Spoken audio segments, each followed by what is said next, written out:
क्या आपको मालूम है दुनिया में एक ऐसा देश भी है जहाँ के लोगों के लिए एक वक्त का खाना खाना भी बहुत बड़ी बात है। सोचिए एक ऐसा देश जहाँ के लोगों का सिर्फ एक ही सपना है, एक बेहतर जिंदगी। लेकिन हकीकत में उन्हें मिलती है सिर्फ स्ट्रगल और गरीबी। दुनिया की नज़र से दूर ये देश अफ्रीका के हार्ट में लोकेटेड है। 90% लोग इस देश में किसान हैं। खराब इंफ्रास्ट्रक्चर की वजह से इस देश का डेवलपमेंट बिल्कुल बंद हो चुका है। इस देश का हाल इतना बुरा है कि हर दो में से एक बच्चा मैल न्यूट्रिशन है। 5 साल से छोटी उम्र के बच्चों का सर्वाइव कर जाना बहुत ही ज़्यादा मुश्किल है। इस देश की जीडीपी सिर्फ $11 बिलियन है और हम ऐसे कितने बिलियनर्स को जानते हैं जिनकी पर्सनल नेटवर्थ इससे कई ज़्यादा है। कैसे ये देश दुनिया की सबसे गरीब कंट्री बन गया? क्या इस देश के लोगों के लिए कोई बेहतर फ्यूचर हो सकता है? आज हम बात करने वाले एक ऐसे देश के बारे में जहाँ गरीबी कोने कोने में दिखाई देती है। यह है world's poorest country, Burundi.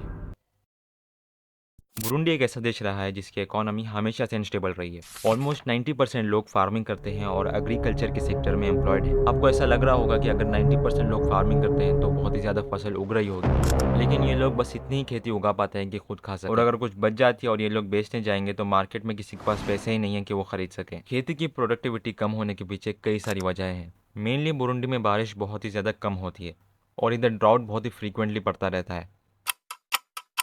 Burundi के खेतों में आपको कोई हार्वेस्टर या कोई ट्रैक्टर देखने को ही नहीं मिलेगा, क्योंकि इधर के लोग फार्मिंग पूरी तरीके से मैन्युअली करते हैं। कोई इरिगेशन सिस्टम नहीं है, फर्टिलाइजर्स नहीं है, पेस्टिसाइड्स नहीं है। लोग फार्मिंग बहुत ही मुश्किल से करते हैं। इस सब की वजह से फार्मिंग लेस एफिशिएंट और लेबर इंटेंसिव हो जाती है। बुरुंडी के मैन्युफैक्चरिंग सेक्टर में भी कोई ग्रोथ नहीं देखी जा सकती है। लगभग 80% लोग ऐसे हैं जो दिन का $1.90 से भी कम में गुजारा करते हैं। कंट्री के 90% लोग पॉवर्टी लाइन के नीचे हैं और जो बाकी के 10% है वो भी अपने आप को गरीब मानते हैं। इस देश की जीडीपी सिर्फ $11 बिलियन है और हम ऐसे कितने बिलियनर्स को जानते हैं जिनकी पर्सनल नेटवर्थ इससे कई ज़्यादा है। लेकिन जो मेन सवाल उठता है वो ये है कि ये देश इतना गरीब हुआ कैसे? लोग इतने परेशान हैं तो गवर्नमेंट क्या कर रही है? ये सब जानने के लिए हमें थोड़ी सी हिस्ट्री जाननी पड़ेगी बुरुंडी की। बुरुंडी और उसकी नेबरिंग कंट्री रवांडा में दो मेजर एथनिक ग्रुप्स हैं, हुटूस और तुत्सीज। वर्ल्ड वॉर 1 के बाद बेल्जियम का जहाँ रवांडा और बुरुंडी लोकेटेड हैं वहाँ पर रूल हुआ करता था। बेल्जियम की गवर्नमेंट तुत्सीज को ज़्यादा फेवर करती थी। उनको लगता था कि तुत्सीज ज़्यादा एजुकेटेड हैं, ज़्यादा पावरफुल हैं, जिसकी वजह से तुत्सीज को ज़्यादा पॉलिटिकल पावर, लीडरशिप रोल्स और भी कई सारे फेवर्स दिए गए। ये सब बेल्जियम की गवर्नमेंट इस एरिया के मेजर पॉपुलेशन हुटूस के खिलाफ जाके कर रही थी। ऑलमोस्ट 85% जो पॉपुलेशन इस एरिया में रहती थी वो हुटूस की थी। ये जो एक्स्ट्रा फेवर जो तुत्सीज की तरफ दिखाया जा रहा था वो हुटूस को पसंद नहीं आया। लोग इसी बीच इंडिपेंडेंस की भी डिमांड कर रहे थे। बढ़ते प्रेशर की वजह से बेल्जियम को अपना रूल इधर से हटाना पड़ा। बेल्जियम्स ने इस एरिया को दो कंट्रीज में स्प्लिट कर दिया और 1962 को फाइनली बुरुंडी और रवांडा एक इंडिपेंडेंट देश बन जाते हैं। पर जो बेल्जियम की गवर्नमेंट ने तुत्सीज की तरफ जो फेवर दिखाया था उसकी वजह से हुटूस और तुत्सीज के बीच प्रॉब्लम्स शुरू हो गई थी। प्रॉब्लम्स और कॉन्फ्लिक्ट्स इन दोनों ग्रुप्स के बीच बढ़ती ही जा रही थी। इंडिपेंडेंस के बाद भी कई सारी सिविल वॉर्स देखी जा सकती थी, लेकिन असली प्रॉब्लम तब शुरू हुई जब रवांडा के एक हुटू प्राइम मिनिस्टर का असैसिनेशन कर दिया जाता है।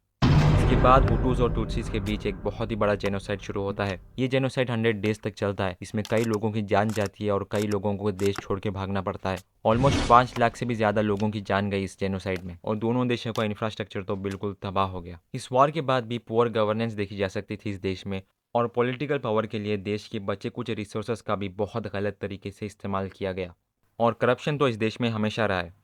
अगर हम इस कंट्री के एजुकेशन सिस्टम की तरफ देखें तो ये भी बहुत कमज़ोर रहा है। ऑलमोस्ट 3 में से सिर्फ एक ही बच्चा ऐसा होता है जो अपनी हाई स्कूल तक पढ़ाई कंप्लीट कर पाता है।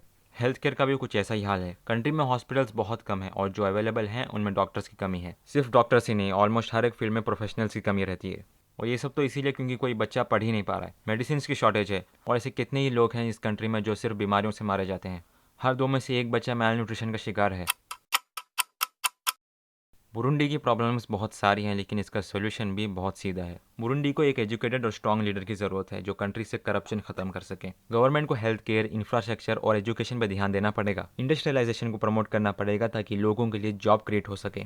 ये तो थे कुछ सोल्यूशंस। आपको क्या लगता है कि बुरुंडी को और क्या करना चाहिए ताकि वो इस गरीबी से निकल सके? कमेंट करके ज़रूर बताइए और अगर आपको ये वीडियो पसंद आए तो वीडियो को लाइक कर दीजिए और चैनल को सब्सक्राइब कर दीजिए।